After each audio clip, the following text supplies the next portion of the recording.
함께 사도신경으로 우리 신앙을 고백하겠습니다. 나는 전능하신 아버지 하나님 천지의 창조주를 믿습니다. 나는 그의 유일하신 아들 우리 주 예수 그리스도를 믿습니다. 그는 성령으로 잉태되어 동정녀 마리아에게서 나시고 본디오 빌라도에게 고난을 받아 십자가에 못 박혀 죽으시고 장사된 지 사흘 만에 죽은 자 가운데서 다시 살아나셨으며 하늘에 오르시어 전능하신 아버지 하나님 우편에 앉아 계시다가 거기로부터 살아있는 자와 죽은 자를 심판하러 오십니다. 나는 성령을 믿으며 거룩한 공교회와 성도의 교제와 죄를 용서받는 것과 몸의 부활과 영생을 믿습니다. 아멘. 우리 함께 찬송가 445장 함께 찬양하시겠습니다.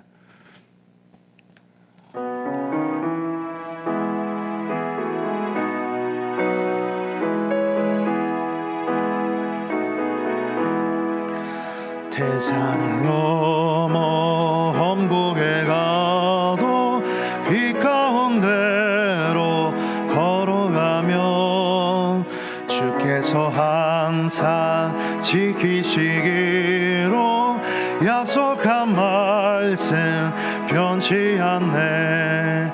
하늘의 영광 나의 맘속에 차고도 넘쳐 할렐루야를 힘차게 불러 영원히 주를 찬양하리. 캄캄한 밤에 다닐지라도 주께서 나의 길 되시고 나에게 밝은 빛이 되시니 길 잃어버릴 염려 없네. 하늘의 영광 나의 맘속에 차고도 넘쳐 할렐루야를 힘차게 불러 영원히 주를 찬양하리. 광명한 그 빛 마음에 받아 찬란한 천국 바라보고 할렐루야를 힘차게 불러 날마다 빛에 걸어가리. 하늘의 영광 나의 맘속에 차고도 넘쳐 할렐루야를 힘차게 불러 영원히 주를 찬양하리. 오늘 우리에게 주시는 하나님의 말씀은 고린도후서 11장 16절에서 33절까지의 말씀입니다. 고린도후서 11장 16절에서 33절까지의 말씀 한 절씩 교독 후 마지막 절은 합독하도록 하겠습니다. 내가 다시 말하노니 누구든지 나를 어리석은 자로 여기지 말라. 만일 그러하더라도 내가 조금 자랑할 수 있도록 어리석은 자로 받으라. 내가 말하는 것은 주를 따라 하는 말이 아니요 오직 어리석은 자와 같이 기탄 없이 자랑하노라. 여러 사람이 육신을 따라 자랑하니 나도 자랑하겠노라. 너희는 지혜로운 자로서 어리석은 자들을 기쁘게 용납하는구나. 누가 너희를 종으로 삼거나 잡아먹거나 빼앗거나 스스로 높이거나 뺨을 칠지라도 너희가 용납하는도다. 나는 우리가 약한 것 같이 욕되게 말하노라. 그러나 누가 무슨 일에 담대하면 어리석은 말이 남아 나도 담대하리라. 그들이 히브리인이냐 나도 그러하며 그들이 이스라엘이냐 나도 그러하며 그들이 아브라함의 후손이냐 나도 그러하며 그들이 그리스도의 일꾼이냐 정신없는 말을 하거니와 나는 더욱 그러하도다. 내가 수고를 넘치도록 하고 옥에 갇히기도 더 많이 하고 매도 수없이 맞고 여러 번 죽을 뻔하였으니 유대인들에게 40에서 하나 감한매를 5번 맞았으며 3번 태장으로 맞고 1번 돌로 맞고 3번 파선하고 일주야를 깊은 바다에서 지냈으며 여러 번 여행하면서 강의 위험과 강도의 위험과 동족의 위험과 이방인의 위험과 시내의 위험과 광야의 위험과 바다의 위험과 거짓 형제 중의 위험을 당하고 또 수고하며 애쓰고 여러 번 자지 못하고 줄이며 목마르고 여러 번 굶고 춥고 얼버섰노라. 이외의 일은 고사하고 아직도 날마다 내 속에 눌리는 일이 있으니 곧 모든 교회를 위하여 염려하는 것이라. 누가 약하면 내가 약하지 아니하며 누가 실족하게 되면 내가 애타지 아니하더냐. 내가 부득불 자랑할진대 내가 약한 것을 자랑하리라. 주 예수의 아버지 영원히 찬송할 하나님이 내가 거짓말 아니하는 것을 아시느니라. 다메섹에서 아레다 왕의 고관이 나를 잡으려고 다메섹 성을 지켰으나 함께 했습니다.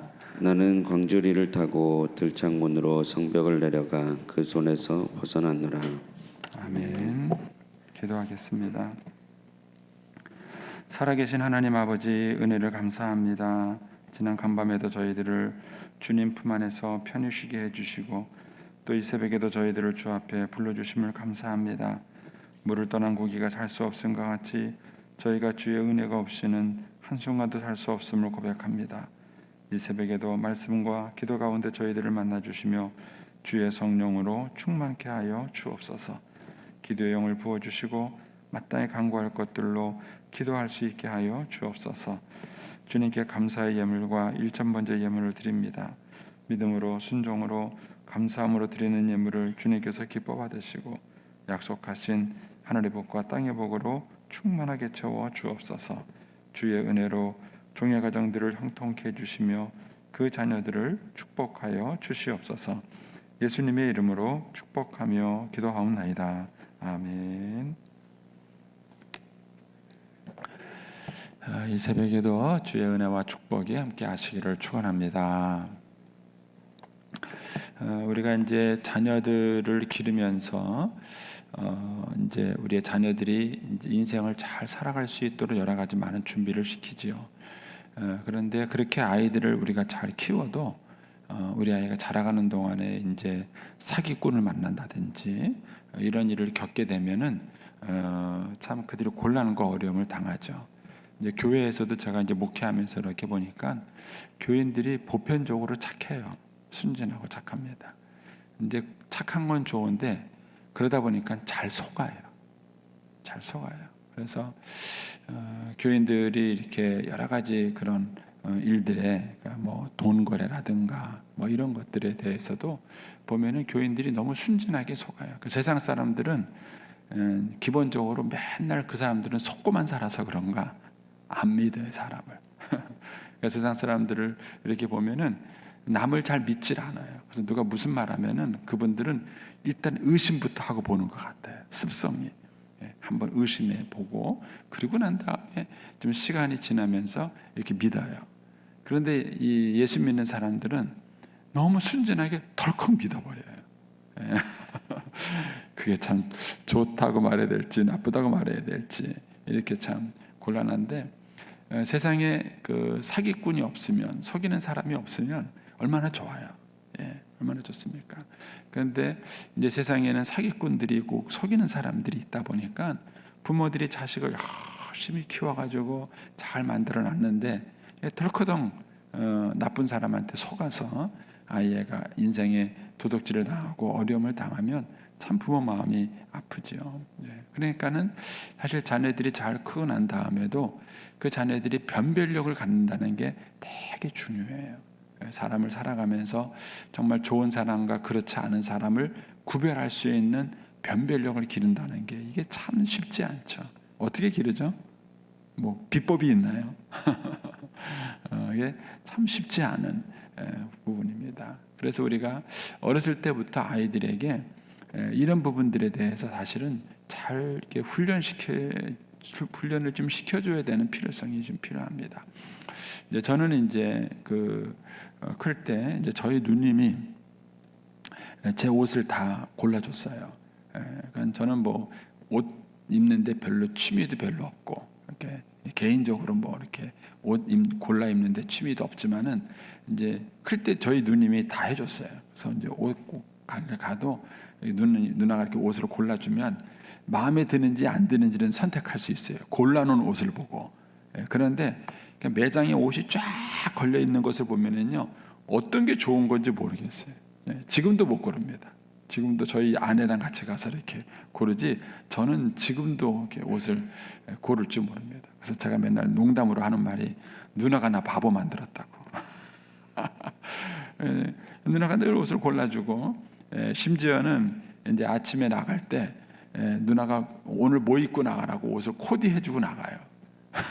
그러면 이제 저는 누나가 골라준 옷을 그냥 입고 나와요. 아무 생각 없이 덜커덩 그렇게 입고 나옵니다.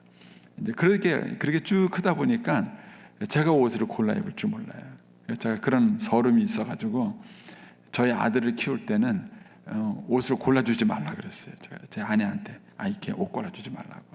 그래서 저희 아이는 중학교 전부터인 것 같아요. 그때부터 하여튼 지 옷을 지가 골랐습니다. 옷가게 가서 너 마음에 드는 거 골라라 그러면요, 처음에는 이상한 옷으로 골라갖고 와요. 처음에는. 그런데 애가 어리니까 뭐 어때, 이상한 옷을 입으면 어때, 내버려 뒀어요. 그런데 지금은요, 옷을 정말 잘 골라요. 누나들보다 옷을 잘 골라요. 그래서 가끔은 이제 누나 생일날 자기가 옷을 골라서 이렇게 선물을 해줘요. 그러면 누나들이 동생이 골라주는 옷이, 여자들이 옷이 좀 까다롭잖아요. 여자들은 자기 취향도 있고 그래서 옷이 까다로운 편인데도 동생이 골라주는 옷은 거의 마음에 들어요. 아주 옷을 잘 골라요. 근데 이제 사람에 대한 변별력도 마찬가지입니다. 여러분들이 어렸을 때 아이들이 조그마한 것도 좀 속아 버릇하게 해야 돼요. 이 거짓과 참을 구분하는 방법은요, 참 방법이 없더라고요. 뭐 목록을 만들어줘서 뭐 생김새가 이렇고 말을 이렇게 하는 사람은 사기꾼이다, 그런가요? 여러분, 세상을 살아보면은 가짜가 더 진짜 같아요. 가짜가 더 진짜 같아요. 참 어려워요. 그러니까 이제 경험을 통해서 이것을 아이들이 쌓는 수밖에 없는데, 결국은 아이들이 작은 일에 경험을 하게 만들어야 돼요. 나중에 가서 큰 일에 사기당하면 큰 일을 겪는 거예요.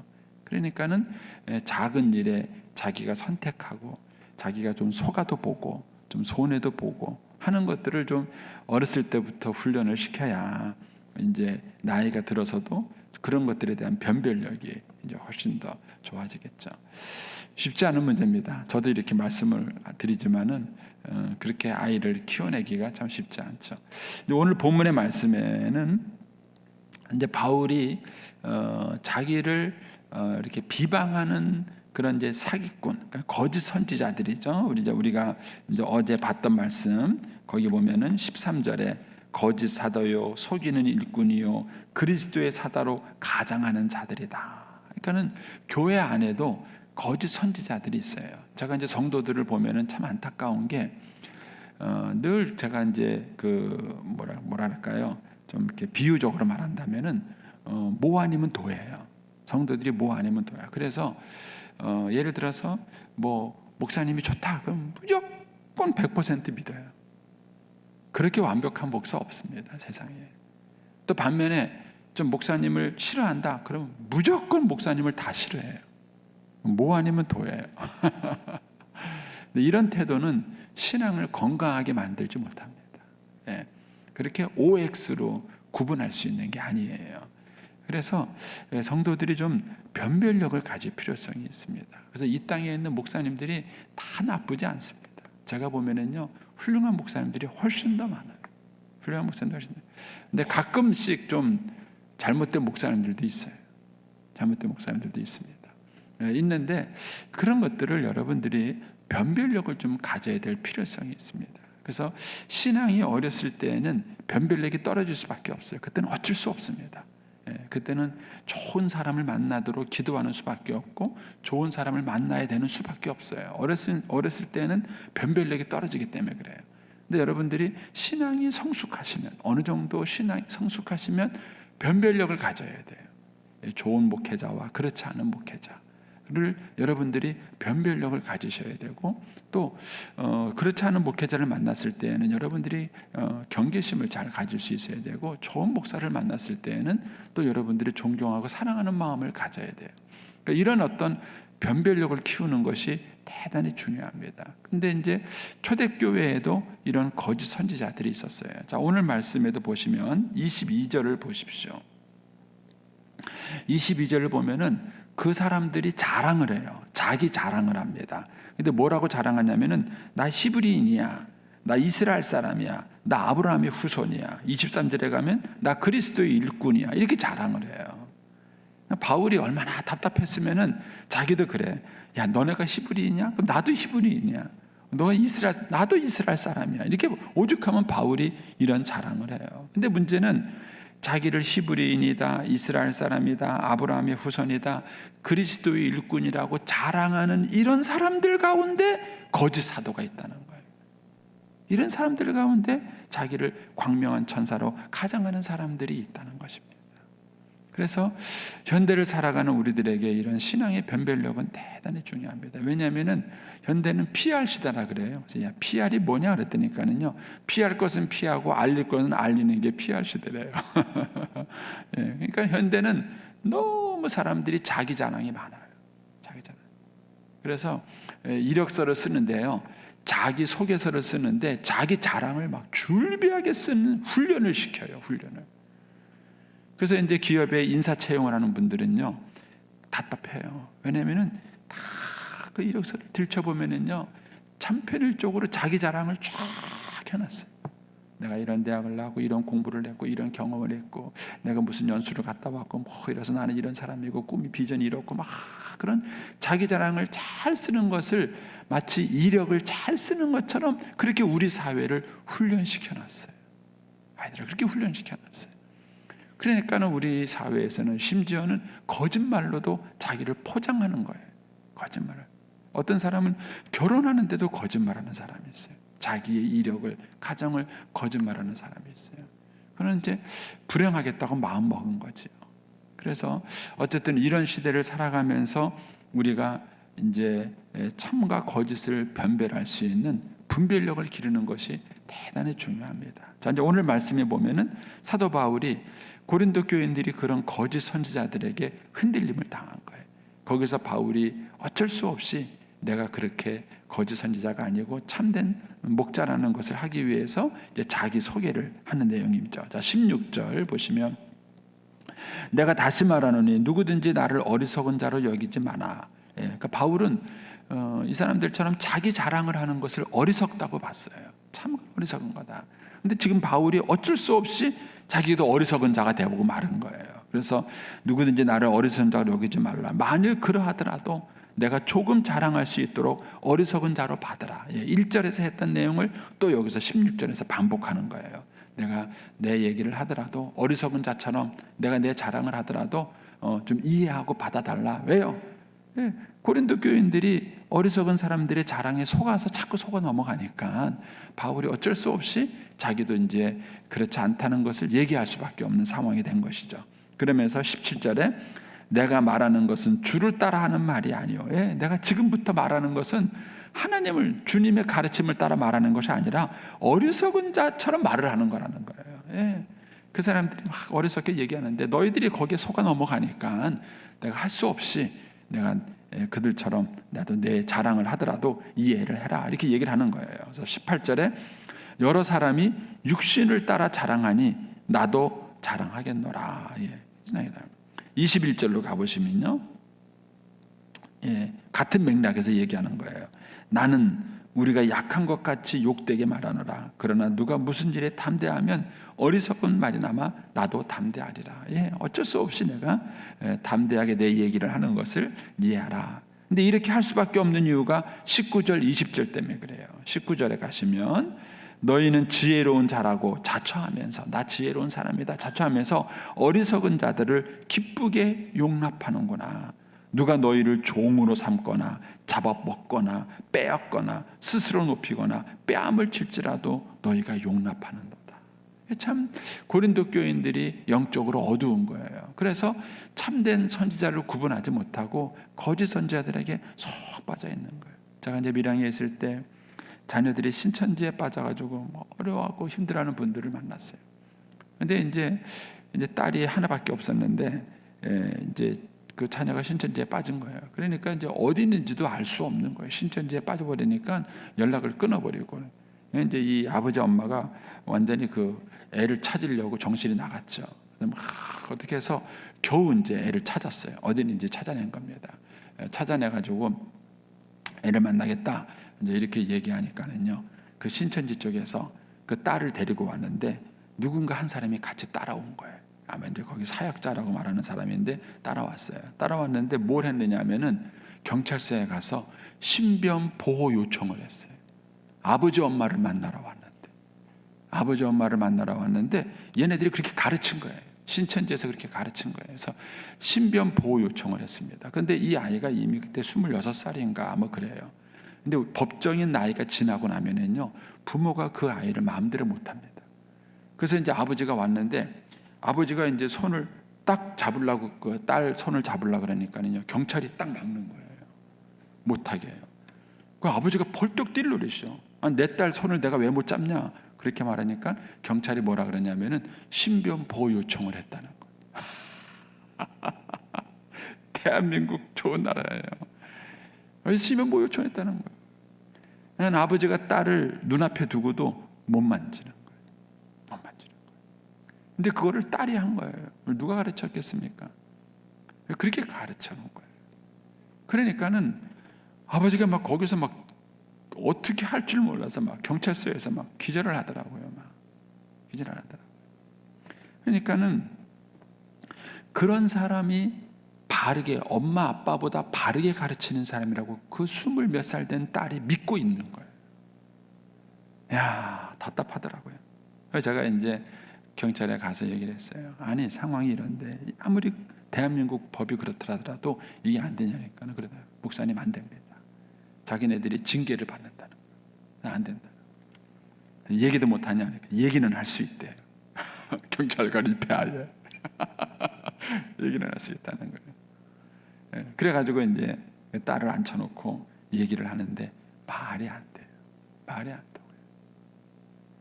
참 그걸 보면서 여기 몸이 그런 말 하잖아요. 너희가 19절에 너희가 지혜로운 자로서 어리석은 자들을 기쁘게 용납하는구나. 용납해서는 안 될 사람을 용납하고 있는 거예요. 그리고 용납해야 될 부모를 용납하지 못하고 있는 거예요. 부모를 용납하지 못하고. 그러면 그런 면에서 참 부모 자식 간에 신뢰를 갖는다는 게 참 중요해요. 여러분, 이단에 빠지는 사람들이 많은 분들이 가정이 불안정해요. 가정이 불안정해서 거기에 속고 넘어가고 이단에 빠지는 거예요. 근데 제가 그걸 보면서 기가 막힌 거예요. 얘기를 하는데 얘기가 안 돼. 그리고 무슨 얘기를 하다가요, 누구 눈치를 보냐면요, 그 신천지에서 따라온 사역자 눈치를 봐요. 그러면서 어떻게 대답할 거를 그 사람한테 물어봐요. 갑갑하더라고요. 여러분, 그래서 여러분들이 신앙생활 할 때 먼저는 예수 믿는 우리가 일단은 존경을 받아야 돼요. 이게 영적인 관계로 얘기를 한다 그러면 자식이 부모를 신뢰해야 되는 것처럼 일단은 교회에 나왔을 때, 저도 이제 목사로서 그런 거룩한 사명감을 가지고 있어요. 제가 인간이기 때문에 저도 실수가 있죠. 저도 약함이 있습니다. 그러나 최대한도로 약점이 없으려고 노력을 해요. 네, 여러분들에게 제가 존경받는 목사가 되려고 굉장히 그렇게 하는 이유는 뭐냐면은 그렇게 성도들한테 믿음을 줘야 말씀을 가르칠 거 아닙니까? 이게 참 어려운 거예요. 그러니까는 어디 가서 마음 놓고 싸우지도 못하고요, 내 주장도 못해요. 왜냐하면 어디 가서 목사가 저런다 말 들으면 안 되잖아요. 그러니까 일단은 교회의 믿음의 선배들이, 초신자들이 왔을 때 그들이 보기에 신뢰할 만한 사람이래야 돼요. 그리고 이제 교회의 믿음의 선배들은 그런 초신자들한테 변별력을 기를 때까지 신앙으로 잘 양육해 줘야 돼요. 그들이 변별력을 기를 때까지. 그렇게 해야 그런 어떤 나쁜 사람들한테 넘어가지 않는 거예요. 사도 바울은 자기가 고린도 교회를 개척해놨는데도 불구하고 이런 사태가 벌어졌을 때 얼마나 답답하겠습니까? 바울이 이제 22절 이하에 가서 이제 자기 자랑을 하는 거예요. 어쩔 수 없이 내가 이런 사람이다라는 얘기를 하는 겁니다. 자, 22절에 가면 그들이 히브리인이냐 나도 그러하며 그들이 이스라엘이냐 나도 그러하며 그들이 아브라함의 후손이냐 나도 그러하며 그들이 그리스도의 일꾼이냐 정신없는 말을 하거니와 나는 더욱 그렇다. 그러면서 사도 바울이 그리스도의 일꾼의 증거를 대요. 내가 일꾼의 증거인데 이것이 뭐냐면은 우리가 어제 봤던 하나님의 열심, 바울 안에 있는 그리스도의 진리, 그리고 고린도 교인들을 사랑하는 마음, 이걸 가지고 쭉 얘기를 해요. 내가 수고를 넘치도록 하고 옥에 갇히기도 더 많이 하고 매도 수없이 맞고 여러 번 죽을 뻔하였으니 유대인들에게 40의 한한 가만매를 5번이나 맞았으며 3번 태장으로 맞고 1번 돌로 맞고 3번 파선하고 일주야를 깊은 바다에 지냈으며 여러 번 여행하면서 강의 위험, 강도의 위험, 동족의 위험, 이방인의 위험, 시내의 위험, 광야의 위험, 바다의 위험, 거전지중의 위험을 당하고 또 수고하고 애쓰고 여러 번 자지 못하고 줄이며 목마르고 여러 번 굶고 죽고 헐벗었노라. 이게 이제 목사예요. 이게 좋은 신앙의 선배입니다. 제가 이제 요번에 이제 저희 딸이 이제 휴가 왔다가 이제 어제 갔어요. 어른들 말 그대로 오면 좋고요, 가면 더 좋아요. 하는데 이제 둘이 갔는데 한 녀석이 이제 목에 염증이 생긴 거예요. 그래갖고 이제 몸에 막 열이 나는 거예요. 그러는데다가 이제 둘째 애가 요새 이유식을 하거든요. 이제 이유식을 하는데 이유식을 하니까 가끔 변비가 생기는 거예요. 조그만 애가. 그 엄마 모유가 참 신기해요. 엄마 모유를 먹었을 때는 그런 게 전혀 없는데 이유식을 시작하니까 변비를 생기는데 그 뭐죠? 갑자기 생각이 안 나네. 뭘 같이 먹여야 되는데 그걸 집에다 두고 온 거예요, 얘네들이. 그래가지고 이제 여기서 이제 이유식을 먹는 동안에 그 조그만 애가 변비가 생긴 거예요. 이제 8개월밖에 안 된 애가. 그러니까 내가 이제 응아를 해야 되는데 못하니까 우는 거야, 지가. 애가 얼마나 안쓰러워요. 막 우는 거야. 이놈을지 저놈을지. 정신없어요. 근데 제가 이제 저희 딸하고 사위를 이렇게 보면서 그거를 다 봐요. 밤에 3시에 일어나가지고 애가 우니까 자다가 전잠 잔 거 깨는 거 아니에요. 근데 그것을 잘해요. 제가 옆에서 가만히 보면서 저게 엄마다, 저게 아빠다, 이런 생각이 드는 거예요. 걔네 사실 저희 딸이요, 시집 가기 전에는 그런 거 하나도 안 했어요. 근데 안 했는데 엄마가 달라요, 확실히. 엄마가 다르고 아빠가 되니까는요, 그걸 다 받아주는 거예요. 저는 이제 오늘 이 말씀 묵상하면서 이제 그 생각이 났어요. 그 생각. 이게 이제 엄마라고 생각해 보세요. 엄마라고 생각해보고 부모라고 생각하면은 자식을 키우면서 이런 고생 안 하시겠어요? 여기 이제 23절에서 27절까지에 있는 내용을 만약에 자식을 키우면서 당한 고생이라고 생각해 보세요. 그럼 이런 고생 안 하지 않겠냐 하는 것이죠. 그래서 사도 바울이 그러는 거예요. 사도 바울 안에는 하나님의 열심이 있어요. 하나님이 성도들을 사랑하고 죄인들을 사랑하는 그 하나님의 열심이 바울 안에 있는 거예요. 그리고 바울 안에는 그리스도의 진리가 있는 거예요. 그리고 고린도 성도들을 사랑하는 마음이 있는 거예요. 이런 마음을 가지고 한 거죠. 우리 믿음의 선배들이 이런 걸 잘했어요. 옛날에 제가 이제 최 목사님을 만났는데 최 목사님 그러더라고요. 내가 하루에 20집 신방했어 그러시더라고요. 그래서 내가 목사님 그렇게 어떻게 신방을 하루에 20집을 하세요? 그랬더니까는요, 자전거 타고 하셨다는 거예요. 자전거 타고. 근데 제가 예를 들어 보니까는 동남교회 목사님 옛날 은퇴하신 원로 목사님 그분도 그렇게 하셨다 그러더라고요. 예를 들어 보니까. 그러니까는 이제 옛날 우리 믿음의 선배들은요, 정말 이런 목자의 마음을 가지고 이렇게 하신 거예요. 많이 영혼들을 향한 이런 사랑을 가지고 한 거죠. 그래서 이제 28절에 가서 이런 얘기를 하죠. 이 외에 이런 고생하고 27절까지 하는 이런 수고도 있었고, 이런 수고로 끝난 것이 아니라 아직도, 그러니까 지금도 날마다 내 속에 눌리는 게 있어요. 그게 뭐냐면 모든 교회를 염려하는 거예요. 뭘 염려합니까? 누가 약하면 내가 약하지 아니하며, 누가 실족하면 내가 애타지 아니하냐. 저는 이제 목회하면서 이걸 잘 감당해야 목사가 건강해요. 못하면 이제 건강하지 못해요. 저희 교인들도 아픈 분들 많잖아요. 제가 기도 한번 해가지고 그냥 빨리 낫으면 좋겠어요. 근데 하나님이 이렇게 빨리 역사하지 않아 주시는지 몰라요. 근데 이제 교인들이 아파서 막 힘들어하면은요, 마음이 힘들어요.